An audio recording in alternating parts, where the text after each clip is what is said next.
Student, आज हम लोग प्राचीन भारत की सभ्यता, वैदिक सभ्यता के बारे में पढ़ेंगे।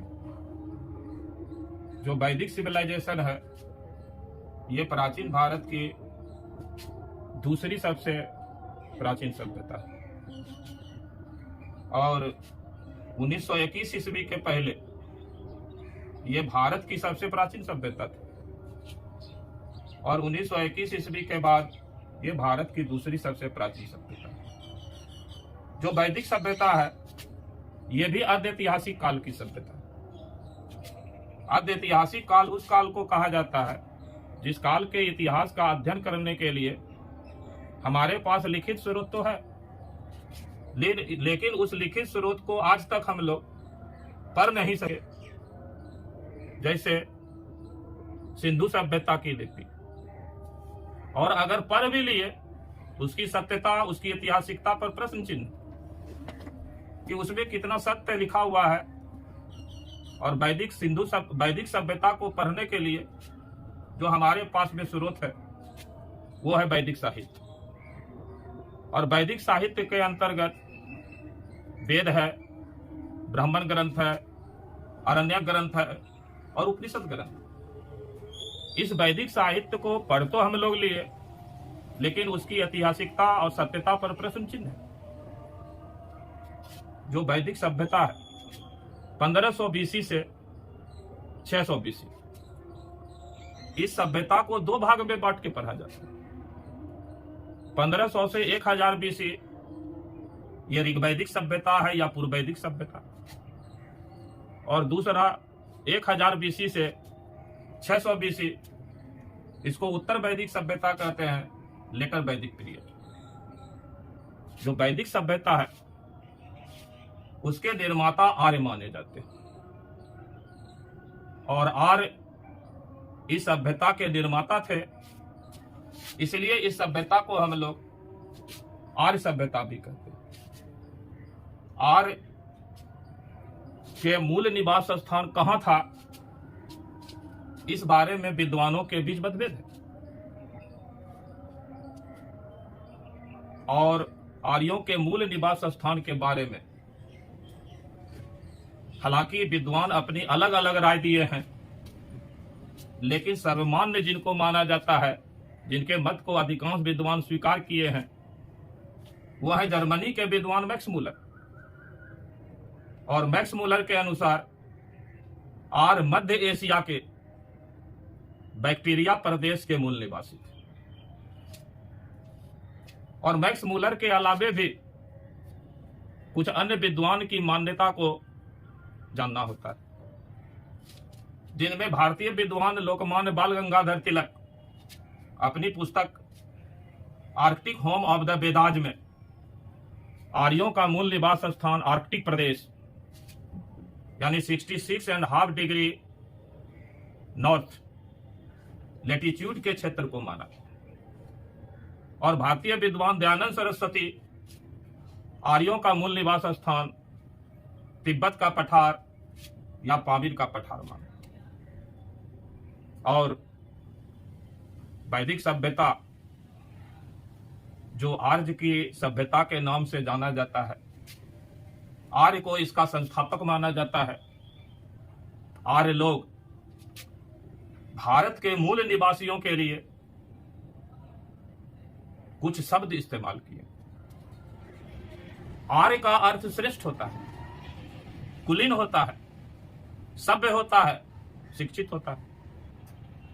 और यहां के मूल निवासियों के लिए आर्य लोग जो शब्द इस्तेमाल किए उसमें अनार्य यानी आर्य का सब विपरीत। इसके अलावे भारत के मूल निवासियों को उन्होंने द्रविड़ कहा, भारत के मूल निवासियों को उन्होंने दस्यु यानी डकैत कहा, भारत के मूल निवासियों को उन्होंने चपटी नाक वाला कहा, और साथ में अवेदस्य यानी वेद को नहीं मानने वाला कहा। ये सभी नाम आर्यों ने भारत के मूल निवासियों के लिए जो है अपनी पुस्तक में दिया है, ऋग्वेद में कहा।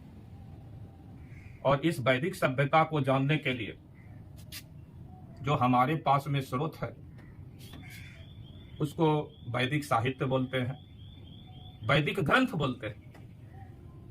और इस वैदिक ग्रंथ का अगर कालक्रम देखें तो सबसे पहले वेद की रचना हुई,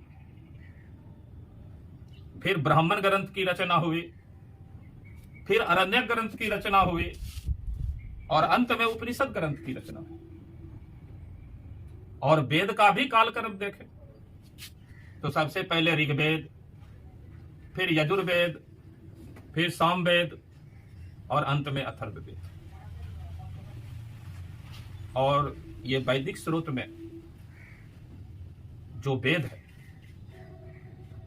वेद को अपरुषय माना गया। अपरुषय का मतलब होता है कि वेद की रचना मानव ने नहीं बल्कि ईश्वर ने किया। वेद के रचनाकार भगवान गणेश माने जाते हैं और वेद के संकलन कर्ता कंपोजर महर्षि श्री कृष्ण द्वैपायन वेद व्यास माने जाते हैं। और वेद को श्रुति साहित्य कहा गया। श्रुति का मतलब होता है सुनना। वेद पहले सिर्फ सुना जाता था क्योंकि वेद को ईश्वरीय वाणी माना गया और सुन सुन करके वेद को एक दूसरे में जो है गुरु शिष्य की परंपरा से एक दूसरे में वैदिक ज्ञान ट्रांसफर हो रहा है। और अंत में वेद व्यास के रिक्वेस्ट पर भगवान गणेश ने वेदों को रचना किया, वेदों को लिखित रूप दिया और संकलित किए महर्षि वेद व्यास। ब्राह्मण ग्रंथ ये वेदों की कर्मकांडीय व्याख्या वाला ग्रंथ। वेद के कर्मकांड को बनाए रखने के लिए और वेद में जो मुख्य बातें थी वो बनाया रखा जाए और वेद को थोड़ा संक्षिप्त कर दिया जाए, उसी के लिए ब्राह्मण ग्रंथ की रचना की गई। और हर वेद का अपना अपना ब्राह्मण ग्रंथ है और ब्राह्मण ग्रंथ भी शुद्ध रूप से कर्मकांडीय पुस्तक है, कर्मकांडीय व्याख्या की ग्रंथ। उसके बाद अरण्य ग्रंथ। अरण्य मतलब होता है जंगल। इस ग्रंथ में जो मुख्य चीजें हैं कि ये पहला ऐसा वैदिक पुस्तक है जिसमें कि ज्ञान की बातें हो, शिक्षा की बातें हो। लेकिन इस ग्रंथ में ब्राह्मण का ग्रंथ का भी चीज है, यानी ब्राह्मण ग्रंथ का कर्मकांड और वैदिक ग्रंथ में पहली बार ज्ञान और शिक्षा की बातें जो आगे उपनिषद में लिखा गया। इसलिए अरण्यक ग्रंथ को ब्राह्मण ग्रंथ और उपनिषद ग्रंथ को जोड़ने वाली कड़ी कहा जाता है। और हर वेद का अपना ब्राह्मण अरण्य ग्रंथ है और अंत में उपनिषद ग्रंथ। उप मतलब होता है पहले, निकट, और निषद मतलब होता है बैठना, यानी गुरु के निकट बैठ करके शिष्य ने जो ज्ञान अर्जित किया और उस ज्ञान से जो पुस्तक की रचना हुई उसी को उपनिषद ग्रंथ कहा जाता है। और चूंकि उपनिषद ग्रंथ अंतिम वैदिक साहित्य है, इसके बाद किसी वैदिक साहित्य की रचना नहीं हुई, इसलिए उपनिषद ग्रंथ को वेदांत कहा जाता है। वैदिक साहित्य का यहां अंत हो जाता है और उपनिषद ग्रंथ शुद्ध रूप से शिक्षाप्रद ग्रंथ है, ज्ञान मार्गी ग्रंथ है, दार्शनिक ग्रंथ। सभी उपनिषद ग्रंथ वैदिक कर्मकांड का विरोध करता है, वैदिक पशु बलि का विरोध करता है और यज्ञ की तुलना फूटी नाव से करता है। और उपनिषद ग्रंथ की कुल संख्या 108 गो है, जिसमें 18 उपनिषद ग्रंथ मुख्य रूप से माना जाता है। 18 उपनिषद ग्रंथ सर्वाधिक महत्वपूर्ण है।